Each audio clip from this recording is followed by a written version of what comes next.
let's get to it. We've got Chris Jansing on the scene in Newtown, Connecticut. NBC Justice correspondent Pete Williams here in Washington. We've got Clint Van Sant, former FBI profiler and NBC analyst, with me in the studio. NBC White House correspondent Chris Welker is also with us. And U.S. Congresswoman Carolyn McCarthy, who entered politics after her husband was killed in a multiple shooting on a suburban commuter train. We also have Larry Johnson, the president of the National Association of School Safety and Law Enforcement Officials.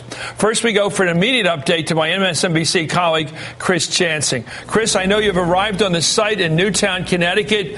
What's the latest? Well, there was just a briefing by officials here, and it is obviously the most devastating of news. As they describe it, this has been a scene of absolute horror. In fact, they have moved the press away from the school here to a community area, and the parents are still gathering at the nearby fire station.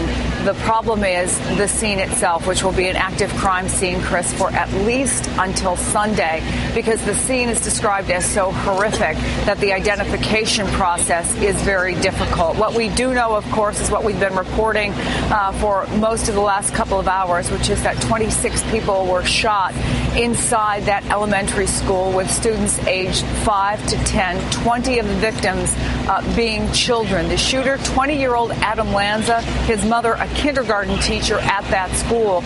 I can tell you that I have been to any number of mass shootings. There is a heaviness here that is almost indescribable. It is so hard to even figure out why anyone would go after children, such innocent young children, and this community is absolutely in shock.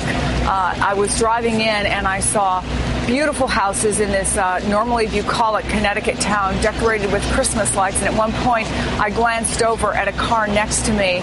There was a man driving who looked visibly upset, and the woman in the passenger seat was crying. There are going to be many tears that are shed here as people try to figure out exactly why this happened. But for right now, police are saying that they're being very careful because of the nature of this crime about how much they say, how much they identify. Again, in addition to those 26 people, the gunman killed himself, and there is a victim at a second location, another person found dead at another location. So that is the latest from here. They have been giving us regular updates, and of course we will have them for you as we get them, Chris. Chris Jansing will be back to you throughout the hour. And for more on the shooter in this Newtown, Connecticut school shooting tragedy, we go to NBC analyst and former FBI profiler Clint Van Sant. Also with us, by the way, we're fortunate to have him, psychiatrist Josh Weiner. Thank you both, gentlemen. Let's start with the profile thing here. Mass shooter using semi-automatic weapons, apparently, the kind of weapons you can just shoot. Sure. Apparently shot himself. That's what Chris just told us. And again, we see these things repeat. Now, Chris, as you know, we have about 20 mass shootings in the United States every year. As horrific as that is, we also see somewhat of a copycat. Remember, we had Virginia Tech, Cho, the shooter, in April 2007, 2 semi-automatic pistols that he used. The shooting that took place in Aurora, Colorado, in a movie theater, individual dressed in all black clothing. The shooting that took place earlier this week in Portland, Oregon, shooter dressed in all black with a semi-automatic weapon. Today, we're told the shooter, one more time, dressed in black, maybe with a load-bearing vest that would allow him to carry more magazines. Chris, you know, part of what we got to get into is, do these guys see themselves as some type of commando or something? Yeah, that's what I'm thinking. What commando goes after kids, goes after little kids? And as does that lend some kind of moral authority to their horrific actions? Wearing of a uniform of some kind? It may go along with some type of fantasy that we have. No, you said wrap your arms around, and I've been trying to do that all day. How can anyone in their right mind or wrong mind justify the killing of children? Let's go to profile questions. Yeah. The person shows up with 2 semi-automatic pistols that have, 15 rounds in them each? 15 rounds plus one in the chamber. So they're ready to Yeah. shoot a lot of people. Yep. So it's hard to believe that one thing led to another. The initial intent was to do a lot of horror.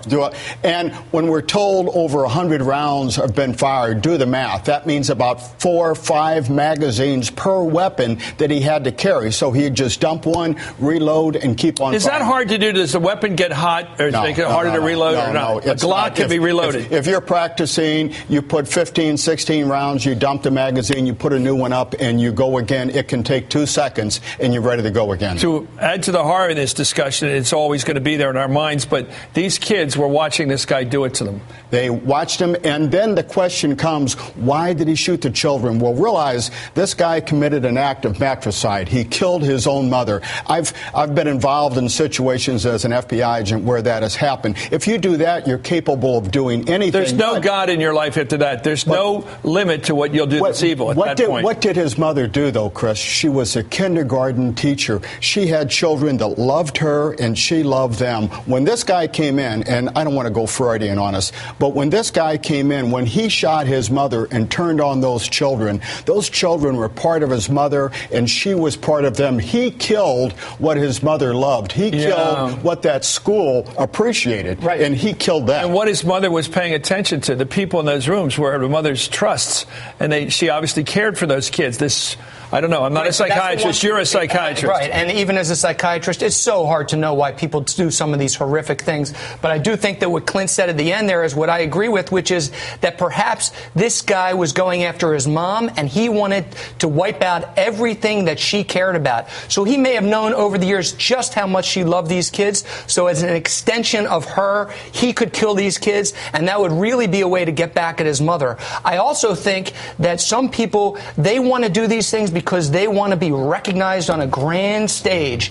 And by going in and just shooting your mother, even if it were in a school, that doesn't get the attention that this gets because we have so many school children, innocent victims who have been killed. And I think that makes him maybe feel like he's special. Okay, let's go back. I don't want to get beyond the facts, but here's a guy.